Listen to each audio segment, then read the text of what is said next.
안녕하십니까. 거꾸로 투자하는 쇼킹 부동산입니다. 오늘 영상 주제는 이제부터 부동산 시장에 생길 일입니다. 영상 전에 구독과 좋아요 부탁드립니다. 중요 분양들의 결과가 발표됐습니다. 과천 디에트르트 퍼스티지의 특별공급 경쟁률 127대1, 일반공급 경쟁률 228대1이 나왔습니다. 마포자이 힐스테이트 라첼스 특별공급 경쟁률 58대1, 일반공급 경쟁률 163대1이 나왔습니다. 산성역 해리스톤 같은 경우는 특별공급 경쟁률 11대1, 일반공급 경쟁률 30대1이 나왔고요. 고양자항 카이브 유보라는 특별공급 경쟁률 3.8대1, 1순위 일반공급 경쟁률 7.9대1이 나왔습니다.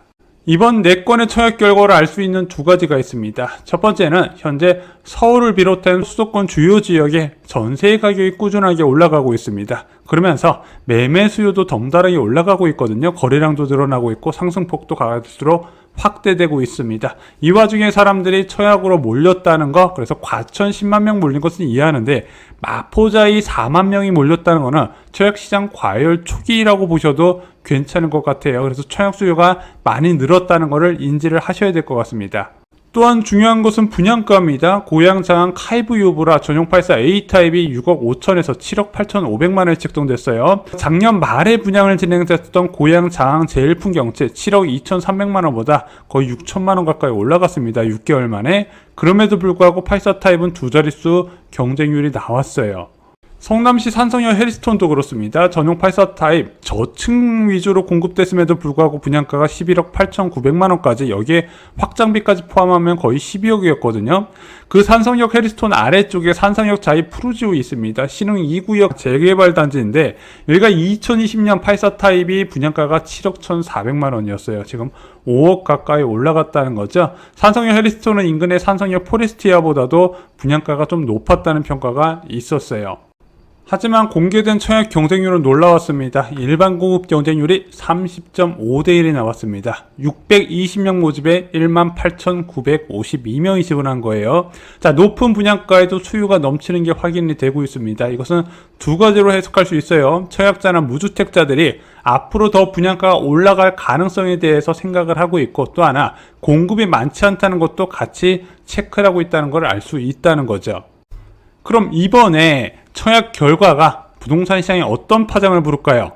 한 세 가지로 요약드릴 수 있을 것 같습니다. 첫 번째는 기존 주택 수요 증가예요. 과천과 마포 두 개 청약에서만 무려 14만 명이 지원을 했습니다. 하지만 몇 명이나 이 중에서 당첨이 돼요?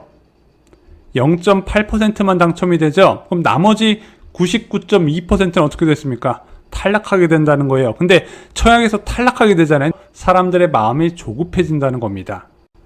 쇼킹 부동산이 단기 부동산 시장을 전망할 때 활용하는 지표들이 있습니다. 첫 번째 전세 시세, 두 번째 잠실 아파트 가격, 세 번째 대출 금리. 여기에 청약 경쟁률도 단기 부동산 시장을 전망할 때 활용을 하거든요. 청약 경쟁률이 올라간다는 건 그만큼 기존 주택 수요도 늘어난다는 뜻이 됩니다. 그러다 보니까 지금 3분기에도 부동산 가격 하락을 기대하긴 어렵다고 생각을 해요. 이번 청약 결과가 미칠 영향 두 번째는요, 분양가 상승입니다. 이번에 청약이 좀 미뤄진 두 개 단지가 있죠. 장이 푸르지오 라디우스 파크와 그리고 신흥역 해링턴 스퀘어가 그 주인공입니다. 이 조합에서는 지금 신경을 쓸 거예요. 왜? 해리스톤이 11억 8천만원 저층인데 완판이 됐다고? 그럼 우리는 어떤 분양가를 책정할까? 이보다 낮게 책정할 가능성은 많지 않다는 겁니다. 왜? 청약 수요가 그만큼 많다는 걸 확인했으면 어떻게든 분양가를 높여서 조합원들의 이익 극대화를 생각을 해야 돼요. 그게 안 되면 조합원들이 난리가 난다는 거죠. 그래서 분양가 상한제 지역이 아닌 곳은요, 분양가가 오를 가능성이 있다는 겁니다. 세 번째는 매도 호가 상승입니다. 여러분, 문재인 정부의 분양가 규제 두 가지 기억나세요? 첫 번째는 분양가 상한제 제도가 있었고, 두 번째는 허그의 고분양가 사업장 심사 제도가 있었습니다. 두 가지 굉장히 강력하게 적용되면서 시세 대비 낮은 분양가로 공급을 했었죠. 왜 문재인 정부는 분양가를 강력하게 통제했을까요? 두 가지 이유가 있었습니다. 첫 번째, 재개발과 재건축의 과도한 사업이익 제한. 문재인 정부 때는 재건축급 등으로 시장 과열이 시작된 케이스가 많아서 재건축의 규제가 유난히 강화됐던 측면이 있어요.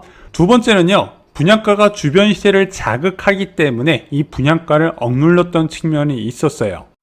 분양만의 특수성에 대해서 좀 아실 필요가 있습니다. 여러분들이 실거주 주택을 마련하시잖아요. 실거주 주택 할 때 대부분 대출을 포함하는데 이 대출 상환 부담이 만만치가 않습니다. 갭 투자로 들어간다 볼게요. 갭 투자를 하려면 일단은 자금이 넉넉해야 됩니다. 요즘 전세가율이 예전처럼 높지 않기 때문에 투자금이 많이 들어갈 수밖에 없어요. 아무튼 초기 진입 장벽이 높다는 겁니다. 마지막으로 분양이 있어요.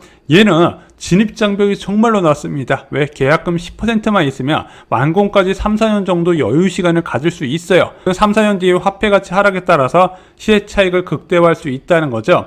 실거주 아파트 구입이나 갭 투자에 비해서 진입 장벽이 많이 낮다는 장점이 있다는 거죠. 하지만 고분양가로 완판이 되잖아요. 그럼 인근 단지 매도자들이 생각이 달라집니다. 호가를 올린다고 해요. 자, 실제 산성역 해리스톤 인근의 산성역 포레스티아, 자, 시세가 지금 빠르게 변하고 있습니다. 산성역 해리스톤 입주자 모집 공고가 뜰 때부터 수요가 급증을 했다고 그래요. 그래서 지금 매도자들도 가격을 올라가는 추세. 왜? 산성역 해리스톤도 저층이 12억에 팔렸는데 왜 우리가 싸게 팔아야 돼? 그래서 지금 호가 상승세가 굉장히 가파릅니다. 다른 지역도 이렇게 될 거예요. 무주택자는 어떻게 해야 될까요? 지금 인기 신도시 당첨 커트라인 64점 이상입니다. 지금 강남의 분양가 상한제 아파트는 69점 이상을 봐야 돼요. 분양가 상한제 아니더라도 시세 차익이 조금이라도 있는 입지 좋은 곳의 분양은 커트라인이 60점 이상입니다. 내가 만약에 여기에 충족이 안 된다, 그리고 특별공급에서도 확실한 당첨 기회가 보장되지 않는다, 그러면 처약만 기다리기 어렵다는 거예요. 요즘 돌아가는 부동산 시장 때문에 좀 스트레스 받는 분들이 많이 계실 것 같습니다. 근데 저는 이렇게 말씀드리고 싶어요. 여러분이 매수하려는 주택이 10억 이하라면요, 여전히 괜찮은 기회가 많이 있다. 부동산 공부는 내가 살 수 있는 아파트 임장부터 시작해야 된다고 생각을 합니다. 강의나 유튜브를 보는 것보다 이게 훨씬 더 중요합니다. 현장에서 좀 느껴보셨으면 좋겠습니다. 오늘 영상 도움이 되셨나요? 도움이 되셨다면 좋아요와 주변들께 공유 꼭 부탁드립니다. 감사합니다.